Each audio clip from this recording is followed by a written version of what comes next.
Well, good morning, everyone. Welcome, and happy Easter. So this morning, I'd like to talk to you about a number of elements that make up the Easter experience. And so I invite you to turn within and ask yourself, what does Easter mean to you? For some, it could mean a new dress or a new hat, a family gathering, plastic eggs out on the lawn, and chocolate. Let's not forget the chocolate.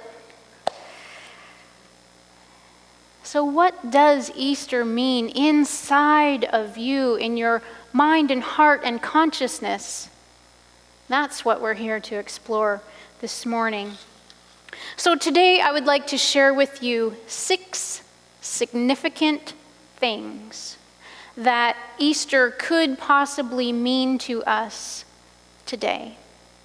We're going to explore some terminologies very similar to our discussion at Rap with the Rev last week, knowing that we as New Thought metaphysicians have different interpretations of what we know are also traditional Christian words.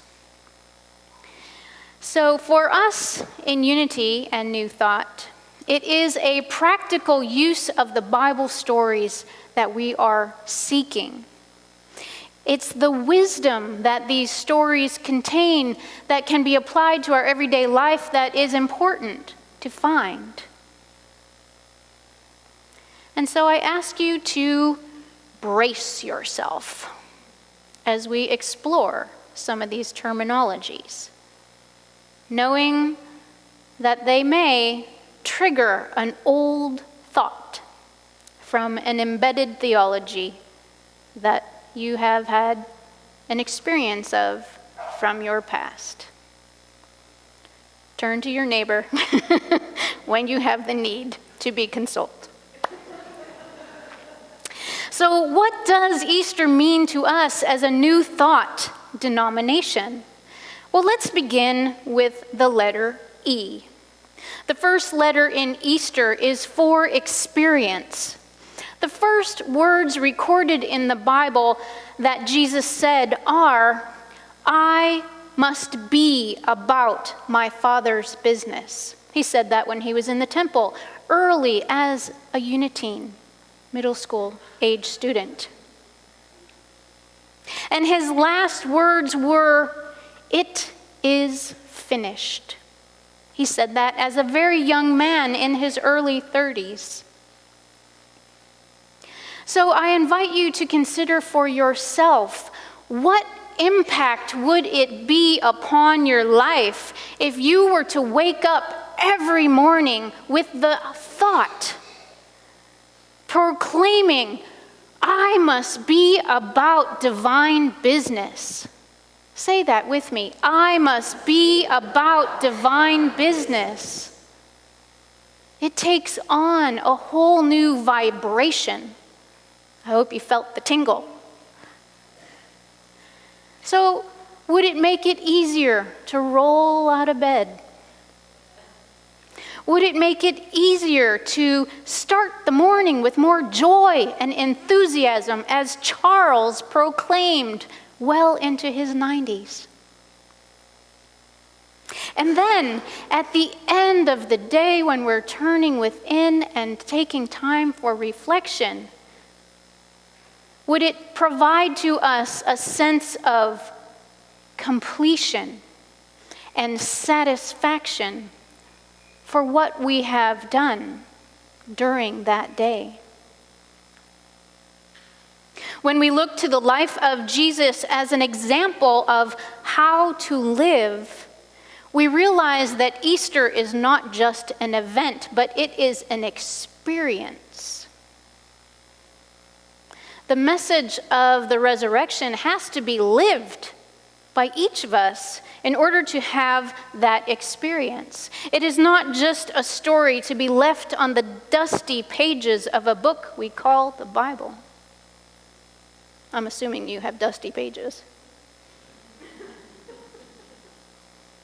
I have about 15 Bibles, and a few of them are a little dustier than others. That's when I realized I was a Bible geek. But the Easter experience is happening inside of us 365 days a year, whether we know it or not. Our lives are built because we have built a temple for our soul to reside in. We are building that temple brick by brick with our thoughts, with our words, with our actions.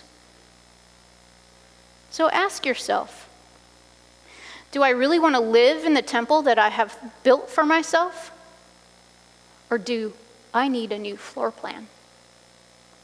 A new floor plan, a new design, a new siding of how you have contained your thoughts and solidified them into what you call your life. So no matter what you have done, when we change our consciousness to follow the lead and the guidance of the indwelling Christ presence, we have a new experience. We have a new floor plan. We have a new temple in which to reside. We have a new experience on every level of our being. We experience a quickening of ourselves. We experience health and wholeness in our relationships. We release addictions. And we have designed a new temple for our soul. Only when we celebrate the Christ presence. The A in Easter is for atonement. The metaphysical meaning of atonement is reconciliation between God and man through Christ. Through atonement, or at one-ment, we align ourselves and unite with the indwelling God, our higher consciousness, our higher power, at one-ment. So Jesus declared that I am the way. He is the bridge to the expression of the Christ consciousness. When we go from our lower ego-based thoughts to our higher consciousness of spiritual realm, we too can be saying, I am the way, to others in our lives. We therefore can be an example of the Christ in action. So Jesus proclaimed, I and the Father are one. I am in the Father, and the Father is in me. He continually spoke about his oneness with the divine. All we have to do is follow that example. Jesus' version of Christianity had a living, loving God in it. Not a vengeful God, not a persecuting God. It was a God that lived in him and spoke through him. He lived a religion of a connected life. He lived the truth he knew. That is our unity principle number 5. So the crucifixion did not establish atonement, the resurrection did. Sacrifice is a notion totally unknown to a living, loving God. Many have misunderstood this. So Easter is about experiencing our oneness with God.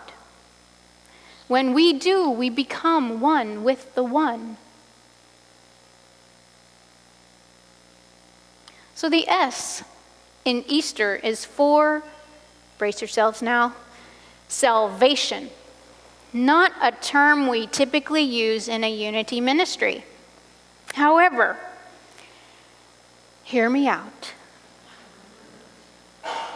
The metaphysical meaning of salvation is the restitution of man to his spiritual birthright, which, as many of you know, having listened to the previous series about spiritual being, spiritual universe, spiritual law, you are made in the image and likeness of God. Image, I am a God expression. You are made in perfection.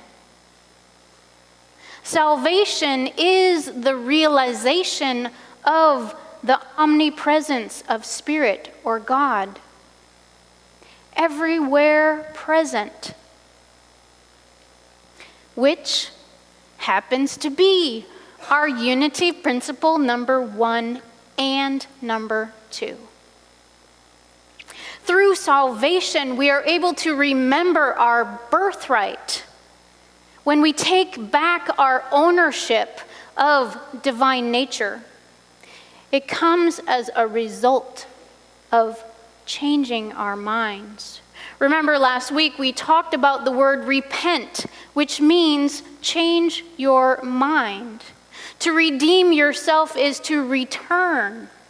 Redemption is a change from sin, which means living in a place of separation from the divine, to righteousness, which means right thinking.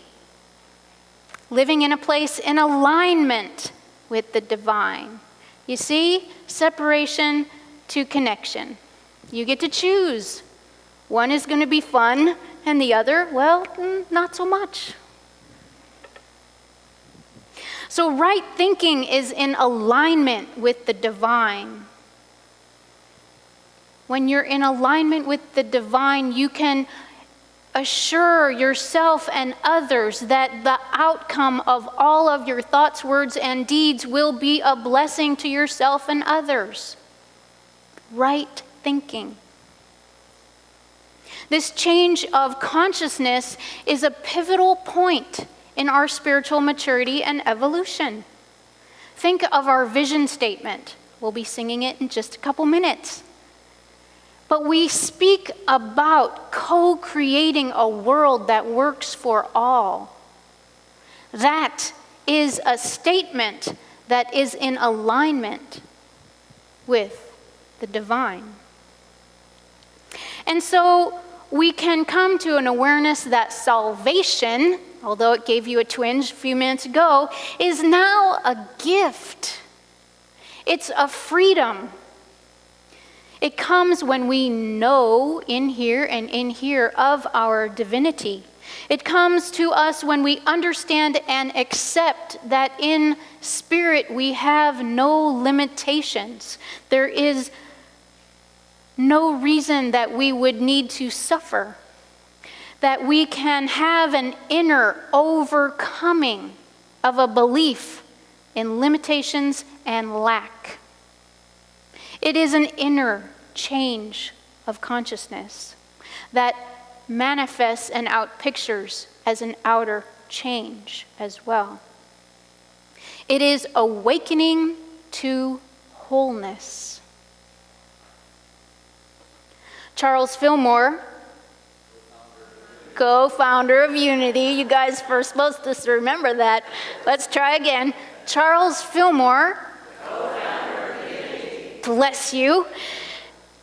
He wrote in his book, Keep a True Lent, that Jesus' mission was to connect the thinker with the true source of thought, which we know to be the one mind, God. So if his mission was to connect all of us to God, that seems like a very simple task, but oh no, it's been quite difficult. So we each have to recognize the spiritual center within ourselves, our innate connection to God, to acknowledge it, to align ourselves with it. Otherwise, we will be drifting in and out of the tomb of darkness, living in darkness, chaos, separation, and that will cause suffering. Many of us grew up in a traditional faith of some kind and were exposed to our cultural beliefs that being saved and experiencing salvation would save us from the fiery pit of hell. How many of you have heard that? Okay, virtually every hand in this room is up. Luckily, Unity does not believe in a physical fiery pit. But what is it that we must be saved from? Because that sort of does apply. And what that means, according to Reverend Jim Lewis, a Unity minister, says, we must be saved from false beliefs, prejudices, and habits that we have picked up during our lifetime. We must be saved from negative consequences of these beliefs, prejudices, and habits. We must be saved from sickness, poverty, and violent emotions, and the misery produced by them. The hell experience is our unfulfillment. A lot to think about, huh? Our prejudices, habits, and beliefs that we have picked up during our lifetime. We all have a unique collection, but collection we have. The T in Easter is for transformation. Transformation is a shift from the negative to the positive, a shift from a belief in evil to a belief in good. We transform our thoughts by the use of affirmations and denials, which is our Unity principle number 4. In the crucifixion experience, Jesus elected to demonstrate the most outrageous assault upon himself so that we could see the power of his overcoming. Don't forget, he was the example to us and is an example to us in overcoming. Jesus did not stay on the cross, and we are not to stay on the cross either. The cross that we hang on has to do with our thoughts and experiences, our judgment and lack of forgiveness. I won't ask for a show of hands. Those things usually create painful experiences for us, mentally, emotionally, sometimes physically. Sometimes that judgment is directed at others, and other times at ourselves. Our crucifixion experiences can make huge contributions to our lives, but not if we stay on the cross, reliving the negative experience over and over and over and over. I won't ask for a show of hands on that one either. We must transform and move ourselves beyond our crucifixion experiences. Those crucifixion experiences teach us valuable lessons. And the more we keep having them is a clue that we are not learning the lesson. Have you ever had a repeating one? Yeah, boom, boom, boom, boom, boom, boom, boom. Oh yeah, I've been here before. Darn it. Obviously I didn't learn that lesson. So you get to experience it again. This is where the chocolate comes in very handy.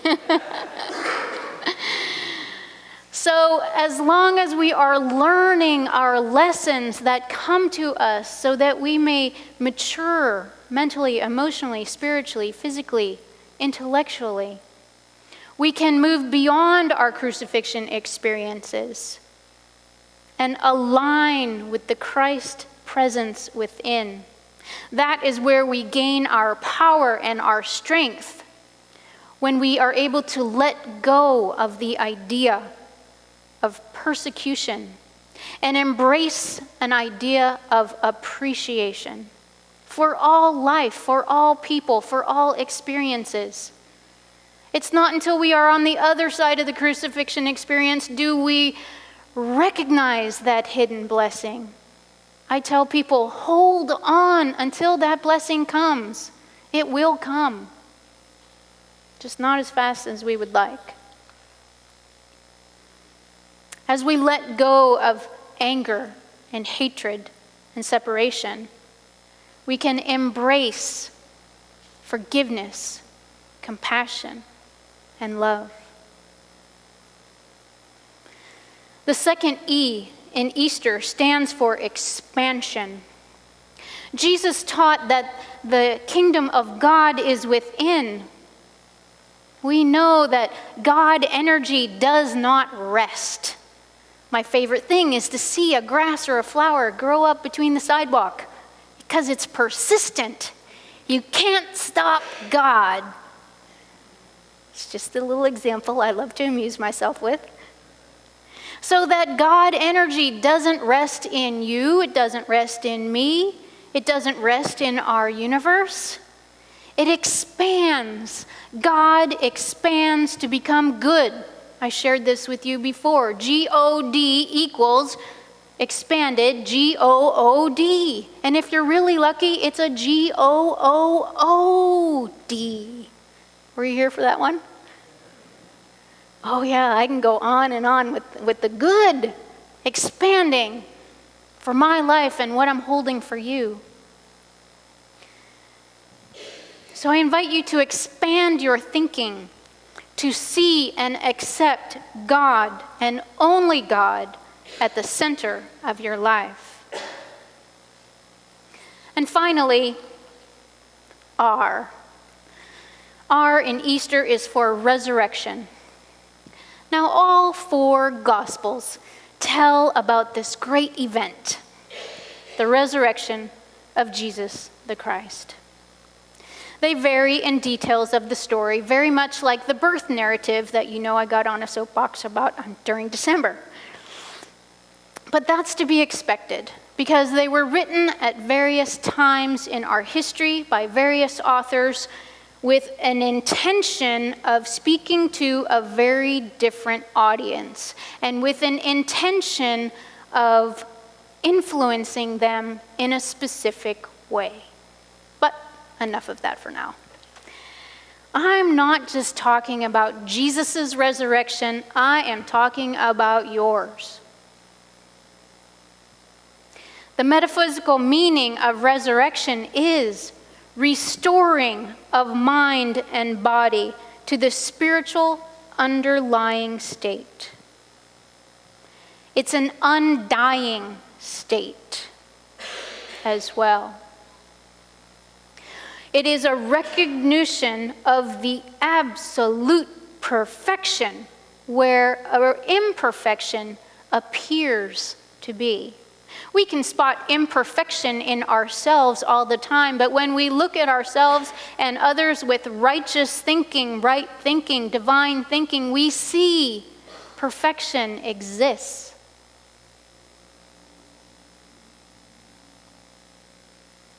And so, when we look for the perfection in us, we are looking to the depths of our soul, where the essence of God resides. We are to realize that God is spirit, and we are created in the same power, the same energy of the one that God possesses. Remember, image. I am a God expression. You are made in the image and likeness of God. You've heard that before, multiple times. But are we living it, is the question. When we can own and live from this idea of being one with God energy, the creative life force in us and in the universe, we can affirm our eternal being. And so our resurrection is our awakening. It's all about awakening. We don't have to live our lives asleep to the truth of who and what we are. We are here to resurrect, to awaken, to align ourselves with God life. And we can awaken and claim the beauty of each and every day. We can awaken to the invisible realm behind what we see, because that's where the power is. That's where the energy is. That's where God is. Can't see it, but you know it's there. So today, on this Easter morning, claim with me that we are students of the resurrection, that we are believers. We believe in the experience of Easter that is happening right here, right now, in each and every one of our lives and in our hearts. Not a future blessing held off for some other worldly after-death experience. We believe in the at-one-ment with God through the Christ presence within, right here, right now. We believe in salvation by changing our minds from error thinking to right thinking, from ideas of separation to connection, from error and illness to wholeness and perfection.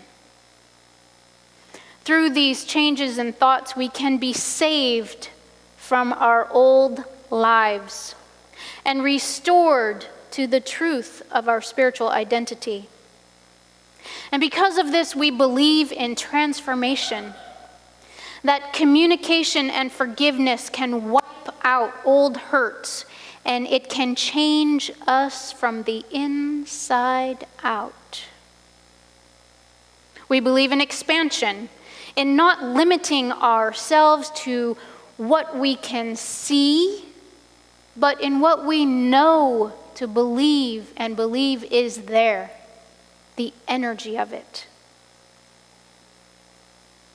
We believe in the resurrection of Jesus and ourselves. And we know that we do not have to be trapped in any tomb of old consciousness and old thinking. We can turn a new leaf, turn a new page, and spring forth with a mighty faith, just like my friend Charles. Fillmore. Yes, well done. I must be about my Father's business until it is time to say, it is finished. And so I invite you to stand with me in that knowingness that you too must be about divine business until it is time to say, it is finished. And so stand with me to be Easter people, willing to experience life and all that it has to offer, willing to be at one with the Christ presence within, willing to accept the gift of your salvation, willing to be transformed by your new thoughts, to expand your awareness that you are one with God and God is one with you, and willing each day to be resurrected to a new and glorious you. Happy Easter. Namaste.